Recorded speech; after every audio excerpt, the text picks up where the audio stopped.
শুধু দর্শকবৃন্দ, কৃষ্ণ কথা চ্যানেলে আপনাদের সকলকে স্বাগত। আজকে আমরা আলোচনা করব এই কলিযুগ সম্পর্কে। এই কলিযুগ সম্পর্কে ভগবান শ্রীকৃষ্ণের 5টি ভবিষ্যৎবাণী আজকে আমরা শুনে নেব। এবং প্রথমেই আমরা শুনে নেব কলিযুগের কিছু বৈশিষ্ট্য, এবং তারপরে শুনে নেব ভগবান শ্রীকৃষ্ণের এই কলিযুগ সম্পর্কে 5টি গুরুত্বপূর্ণ ভবিষ্যৎবাণী। আসুন আমরা এই কলিযুগের ভবিষ্যৎবাণীগুলি শ্রবণ করি। হিন্দু পুরাণ অনুসারে কলিযুগ বর্তমান যুগের নাম। এটি 4টি যুগের মধ্যে শেষ যুগ, যা সত্য যুগ, ত্রেতা যুগ এবং দ্বাপর যুগের পরে আসে। কলিযুগের বৈশিষ্ট্যগুলি হলো নিম্নরূপ। ধর্মের পতন। কলিযুগে ধর্ম ধীরে ধীরে হ্রাস পাবে, মানুষ ধার্মিকতা থেকে দূরে সরে যাবে এবং অধর্মের দিকে ঝুঁকবে। নৈতিক অবক্ষয়। নৈতিক মূল্যবোধের পতন ঘটবে, মানুষ স্বার্থপর, লোভী ও হিংস্র হয়ে উঠবে। সামাজিক অস্থিরতা। সমাজে বিশৃঙ্খলা ও অস্থিরতা দেখা দেবে, মানুষ একে অপরের প্রতি শ্রদ্ধাশীল হবে না এবং সমাজে শান্তি ও শৃঙ্খলা বজায় রাখা কঠিন হবে। প্রাকৃতিক দুর্যোগ। কলিযুগে প্রাকৃতিক দুর্যোগের প্রকোপ বৃদ্ধি পাবে, বন্যা, খরা, ভূমিকম্পের মতো ঘটনা ঘন ঘন ঘটবে। স্বাস্থ্যের অবনতি। মানুষের গড় আয়ু কমে যাবে এবং রোগ ও অসুস্থতা বৃদ্ধি পাবে। পরিবেশের অবনতি। পরিবেশ দূষণ বৃদ্ধি পাবে এবং প্রাকৃতিক সম্পদের অপব্যবহার হবে। কলিযুগের শেষ বৈশিষ্ট্য। কলিযুগের শেষে ভগবান শ্রীবিষ্ণু কল্কি অবতার রূপে অবতীর্ণ হবেন। তিনি অধর্মের বিনাশ করবেন এবং ধর্মকে পুনঃপ্রতিষ্ঠা করবেন। কল্কি অবতারের মাধ্যমে কলিযুগের শেষ হবে এবং সত্যযুগের সূচনা হবে। কলিযুগ সম্পর্কে কিছু গুরুত্বপূর্ণ তথ্য। কলিযুগের সময়কাল 4,32,000 বছর। কলিযুগ 5,123 বছর আগে শুরু হয়েছিল এবং 4,26,877 বছর বাকি আছে। আসুন এবারে আমরা শুনে নেব কলিযুগ সম্পর্কে ভগবান শ্রীকৃষ্ণের 5টি ভবিষ্যৎবাণী। তবে ভিডিওটি শুরু করার আগে আপনাদের কাছে আমার অনুরোধ, অবশ্যই একটি লাইক করবেন এবং নতুন হয়ে থাকলে এই চ্যানেলটিকে প্লিজ সাবস্ক্রাইব করবেন এবং কমেন্টও অবশ্যই একবার লিখবেন। জয় শ্রীকৃষ্ণ, রাধে রাধে। আসুন মূল পর্বে। আজ থেকে হাজার হাজার বছর আগে অর্থাৎ দ্বাপর যুগ ও কলিযুগের সন্ধিক্ষণে ভগবান শ্রীকৃষ্ণ পঞ্চপাণ্ডবকে উদ্দেশ্য করে 5টি ভবিষ্যৎবাণী করেছিলেন কলিযুগ সম্পর্কে। আর এই ঘটনা লিপিবদ্ধ করা হয়েছিল উদ্ভব গীতা গ্রন্থে। বলাই বাহুল্য, ঈশ্বরের বাক্য কখনো বিফল হয় না। আর তাই আজ এই ঘোর কলিযুগে এসে 5টি ভবিষ্যৎবাণী মিলে গিয়েছে অক্ষরে অক্ষরে। আপনাদের জন্য আজ তুলে ধরা হলো পঞ্চপাণ্ডব ও ভগবান শ্রীকৃষ্ণের সেই ঘটনাটি, যার মাধ্যমে কলিযুগ সম্পর্কে চমকে যাওয়ার মতো 5টি ভবিষ্যৎবাণী করেছিলেন স্বয়ং ভগবান শ্রীকৃষ্ণ। সময়টা দ্বাপর যুগের শেষ ভাগের। কুরুক্ষেত্রের যুদ্ধ অতিক্রান্ত হয়েছে বহু বছর। হস্তিনাপুরে পঞ্চপাণ্ডব মিলে রাজত্ব করছেন বহুকাল। আর অন্যদিকে দরজায় কড়া নাড়ছে ভয়ঙ্কর কলিযুগ। এমনই এক সময় পঞ্চপাণ্ডব একদিন ভগবান শ্রীকৃষ্ণকে প্রশ্ন করেছিলেন, হে মাধব, আমরা শুনতে পেয়েছি কলিযুগ আগত প্রায়, কিন্তু কলিযুগের বৈশিষ্ট্য সম্পর্কে আমরা খুব ভালোভাবে অবগত নয়। আপনি দয়া করে আমাদেরকে কলিযুগ সম্পর্কে ধারণা প্রদান করুন। পঞ্চপাণ্ডবদের অনুরোধ সত্ত্বেও ভগবান শ্রীকৃষ্ণ সরাসরি তাদের প্রশ্নের উত্তর প্রদান করলেন না, বরং তিনি বললেন, হে পাণ্ডুপুত্রগণ, এখন আমি এখান থেকে 5 দিকে 5টি তীর নিক্ষেপ করব। আপনাদের কাজ হবে সেই 5টি তীর কুড়িয়ে নিয়ে আবার আমার কাছে ফিরিয়ে আনা। তবে তীর কুড়িয়ে আনার সময় আপনার চারপাশে কি ঘটছে তা অবলোকন করতে কিন্তু ভুলবেন না। এই 5টি তীর ফিরিয়ে আনার পর আমি আপনাদের প্রশ্নের উত্তর দেব। পঞ্চপাণ্ডবগণ সানন্দে ভগবান শ্রীকৃষ্ণের কথায় রাজি হলেন এবং শ্রীকৃষ্ণ তার ধনুক দিয়ে 5 দিকে 5টি তীর নিক্ষেপ করলেন, আর এর সাথে সাথে পাণ্ডবগণ বেরিয়ে পড়লেন তীরগুলোকে কুড়িয়ে ফিরিয়ে নিয়ে আসার জন্য। অল্প কিছুক্ষণের মধ্যেই পঞ্চপাণ্ডবের প্রত্যেকে একটি করে তীর হাতে নিয়ে ফিরে এলেন ভগবান শ্রীকৃষ্ণের দরবারে। উৎসুক পঞ্চপাণ্ডবদের প্রশ্নের উত্তর দিতে ভগবান শ্রীকৃষ্ণ এবার জ্যেষ্ঠ পাণ্ডব যুধিষ্ঠিরকে প্রশ্ন করলেন, বলুন ভ্রাতা যুধিষ্ঠির, আমার নিক্ষেপিত তীরখানি কুড়িয়ে আনতে গিয়ে আপনি কি কি দেখতে পেলেন? যুধিষ্ঠির ভগবান শ্রীকৃষ্ণের প্রশ্নের উত্তর দিলেন, বললেন, হে গোবিন্দ, আমি তীর খুঁজতে গিয়ে অতিশয় সুন্দর হাতিকে দর্শন করেছি। হাতিটি জলাশয়ে দাঁড়িয়ে জলকেলি করছিল, কিন্তু আশ্চর্যের ব্যাপার হচ্ছে হাতিটির সুর ছিল দুটো। এই ঘটনার সাথে কলিযুগের কি সম্পর্ক? ভগবান শ্রীকৃষ্ণ মৃদু হেসে সেই যুধিষ্ঠিরকে জবাব দিলেন, হে ধর্মরাজ যুধিষ্ঠির, আপনি যে 2 সুর বিশিষ্ট হস্তিটিকে দর্শন করেছেন তা কলিযুগের মানুষের দ্বিচারিতার প্রতীক। কলিযুগের বেশিরভাগ মানুষ হবে মিথ্যাবাদী ও স্বার্থপর। তারা মুখে এক কথা বললেও কর্মক্ষেত্রে সম্পূর্ণ ভিন্ন থাকবে, অর্থাৎ কথা, প্রতিশ্রুতি এবং কাজের মধ্যে তাদের কোনো মিল থাকবে না। শ্রীকৃষ্ণের কথা শেষ হওয়ার পরে মধ্যম পাণ্ডব ভীম বললেন, হে দেবকী নন্দন, আমি যখন আপনার নিক্ষেপিত তীরটি ফিরিয়ে আনার জন্য জঙ্গলে প্রবেশ করেছি, তখন আমি এক অতি মনোরম গাভী ও তার বাছুরকে দর্শন করেছি। আমি দেখেছি বাছুরটি পরম তৃপ্তি সহকারে গাভীটির স্তন থেকে মাতৃ দুগ্ধ পান করছে, আর গাভীটিও পরম মমতায় তার বাছুরটির শরীর লেহন অর্থাৎ চেটে দিচ্ছে। কিন্তু দুঃখের বিষয়, মা গাভীটি এত তীব্রভাবে বাছুরের শরীর লেহন বা চাটছে যে তাতে বাছুরটির শরীরের চামড়া ছুলে যাচ্ছে বা ছিঁড়ে যাচ্ছে এবং সেখান থেকে রক্তক্ষরণ হচ্ছে।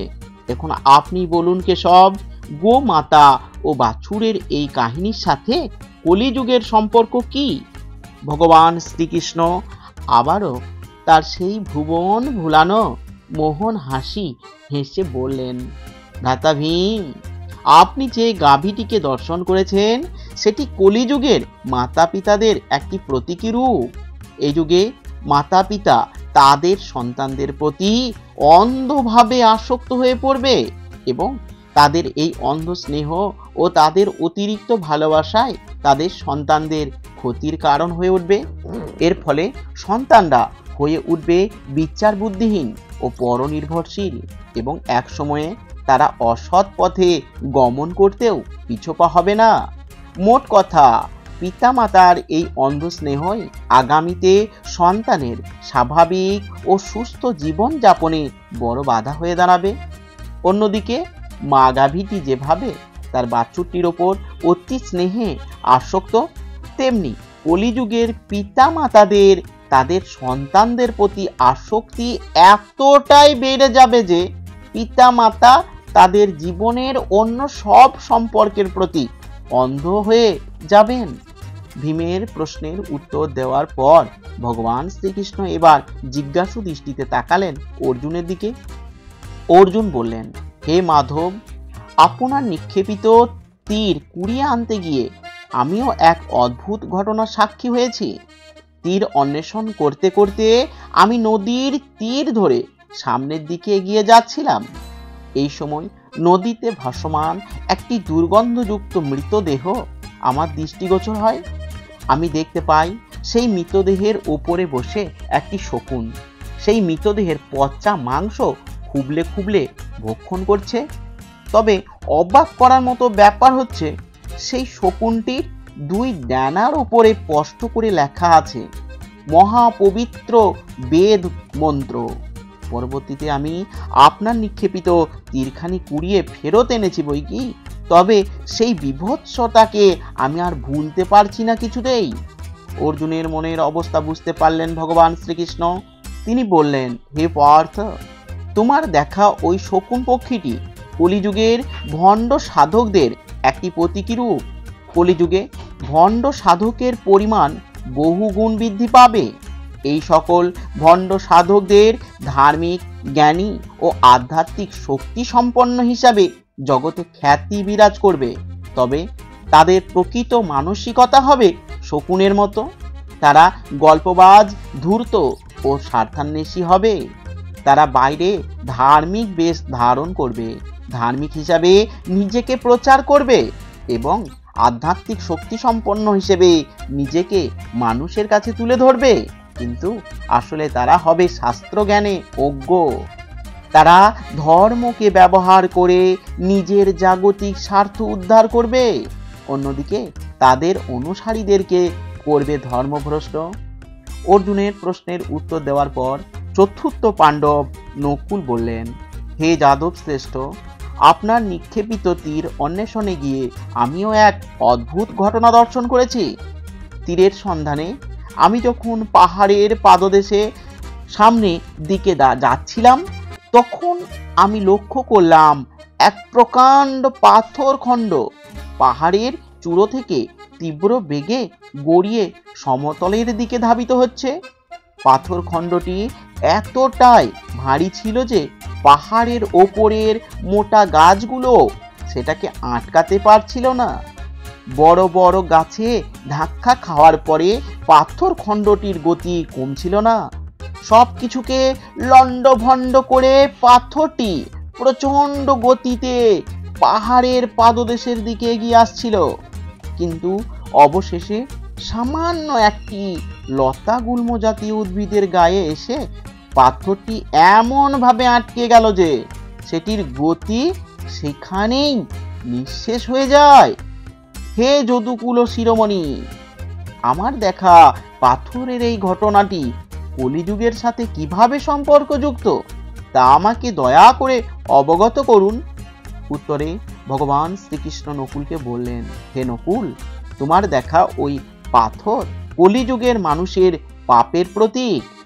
কলিযুগের মানুষের পাপের বোঝা ঠিক ওই রকম পাথরের মতো ভারী হবে এবং সেই পাপের কারণে সমস্ত বিশ্ব জগৎ লণ্ডভণ্ড হয়ে যাবে।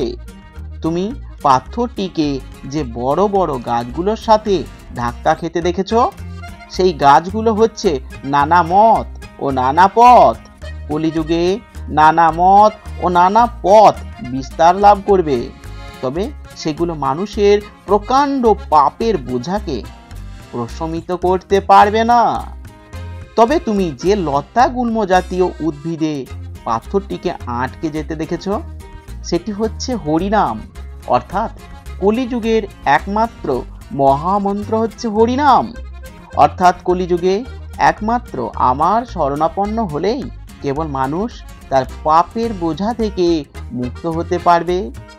নকুলের প্রশ্নের উত্তর দিয়ে এবার ভগবান শ্রীকৃষ্ণ সহদেবকে প্রশ্ন করলেন, এবার তুমি বলো সহদেব, আমার নিক্ষেপিত তীর খুঁজতে গিয়ে তোমার কি অভিজ্ঞতা হলো? নকুল বললেন, হে ভগবান, আপনার ছোড়া তীর খুঁজতে গিয়ে আমি এক গহন জঙ্গলে প্রবেশ করেছিলাম। সেখানে আমি হঠাৎ তৃষ্ণার্ত বোধ করি এবং জলের উৎসের সন্ধান করতে থাকি।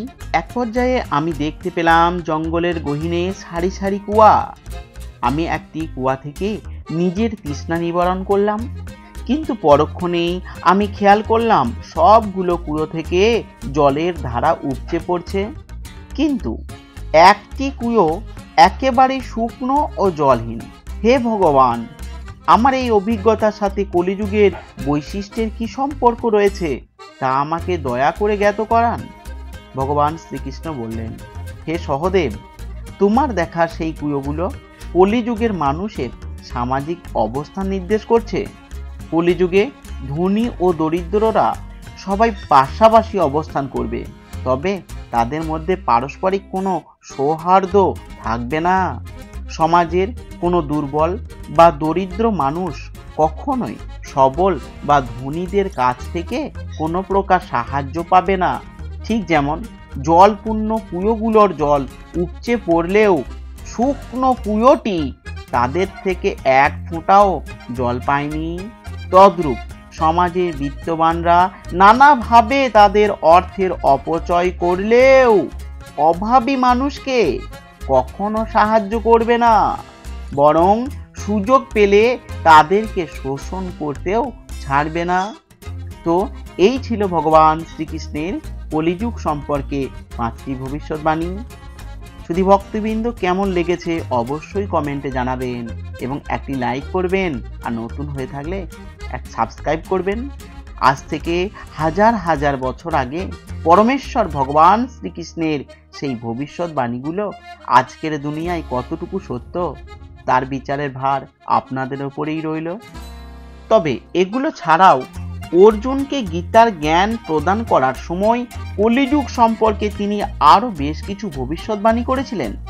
শ্রী শ্রী গীতার শেষাংশে কলিযুগ সম্পর্কে ভগবান শ্রীকৃষ্ণের এই ভবিষ্যৎবাণীগুলো দেখতে পাওয়া যায় এবং বলাই বাহুল্য ভগবান শ্রীকৃষ্ণের করা সেই ভবিষ্যৎবাণীগুলো আজও অক্ষরে অক্ষরে সত্য।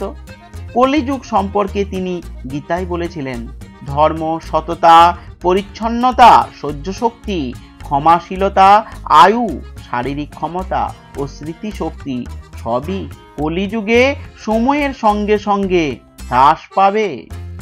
কলিযুগে অর্থই মানুষের একমাত্র ক্ষমতা হিসাবে বিবেচিত হবে এবং আইন ও সুবিচার পাওয়ার সম্ভাবনা আর্থিক ক্ষমতার উপর নির্ভর করবে। এই যুগে নারী পুরুষের মধ্যে সম্পর্ক তৈরির ক্ষেত্রে অর্থ ও যৌনতায় প্রাধান্য পাবে। নারীত্ব ও পুরুষত্ব বলতে একমাত্র যৌন ক্ষমতাকেই বোঝানো হবে। শুধুমাত্র সাদা সুতো গলায় ঝোলালেই একজন ব্রাহ্মণ হিসাবে পরিচিতি পাবে। মানুষের মধ্যে ধর্মকে ধারণ করার প্রবণতা চরমভাবে হ্রাস পাবে, বরং এর পরিবর্তে বাড়বে ধর্মের প্রতি বাহ্যিক আড়ম্বর। উপার্জনের পরিমাণের নিরিখেই মানুষের শিক্ষা দীক্ষা বিবেচিত হবে। যে ব্যক্তি ছল চাতুরি করে হলেও অনেক টাকা রোজগার করতে পারবে সেই অধিষ্ঠিত হবে, সেই প্রতিষ্ঠিত হবে সমাজের উচ্চতম পদে। কলিযুগে সঠতাকে আর কোনো দোষ হিসাবে দেখা হবে না। কোনো ব্যক্তিরই টাকা না থাকলে তিনি যতই গুণবান হোক, যতই জ্ঞানবান হোক না কেন, সমাজে তার কোনোই মূল্য থাকবে না। এই যুগে নারী পুরুষের বিবাহ বন্ধনকে কেবলমাত্র মৌখিক চুক্তি হিসাবেই দেখা হবে। পৃথিবীর অধিকাংশ ব্যক্তি হবে দুর্নীতিগ্রস্ত এবং তারা ছল চাতুরির দ্বারা ক্ষমতা দেখিয়ে রাজনৈতিক প্রতিপত্তি লাভ করবে। কলিযুগে ক্রমবর্ধমান খরা, প্রাকৃতিক দুর্যোগ এবং মহামারীর প্রকোপে জর্জরিত হবে সাধারণ মানুষ। শাসক কর্তৃক আরোপিত মাত্রাতিরিক্ত করের বোঝার কারণে দরিদ্র মানুষের পক্ষে ক্ষুধার অন্ন জোগানোই মুশকিল হয়ে দাঁড়াবে। কখনো অত্যধিক গরম, কখনো অতিবৃষ্টিতে জীবন বিপন্ন হবে এই যুগের মানুষের। কলিযুগে নিজের বৃদ্ধ বাবা মার দায়িত্ব অস্বীকার করবে সন্তান এবং অনেক ক্ষেত্রে নিজের পিতামাতার পরিচয় দিতেও কুণ্ঠাবোধ করবে তারা। অতি সামান্য পরিমাণ অর্থ বা খুব নগণ্য ব্যাপারেও মানুষের প্রাণ নিতে দ্বিধাবোধ করবে না এই যুগে। তাছাড়া সামান্য স্বার্থে আঘাত লাগলে সব পুরনো সম্পর্ক ভুলে মানুষ নিজের প্রতি আত্মীয়েরও চরম ক্ষতি করতে উদ্যত হবে। শুধু দর্শকবৃন্দ, আজকের ভিডিওটি এখানেই শেষ করছি। আজকের ভিডিওটি ভালো লাগলে অবশ্যই একটি লাইক করবেন এবং কমেন্টস লিখবেন জয় শ্রীকৃষ্ণ, রাধে রাধে। আর নতুন হয়ে থাকলে চ্যানেলটিকে অবশ্যই সাবস্ক্রাইব করে পাশে থাকবেন। আর আসুন এই কলিযুগের মহামন্ত্র হরে কৃষ্ণ হরিনাম সর্বদাই জপ করি। হরে কৃষ্ণ কৃষ্ণ কৃষ্ণ হরে হরে, হরে রাম রাম রাম হরে হরে। জয় শ্রীকৃষ্ণ, রাধে রাধে।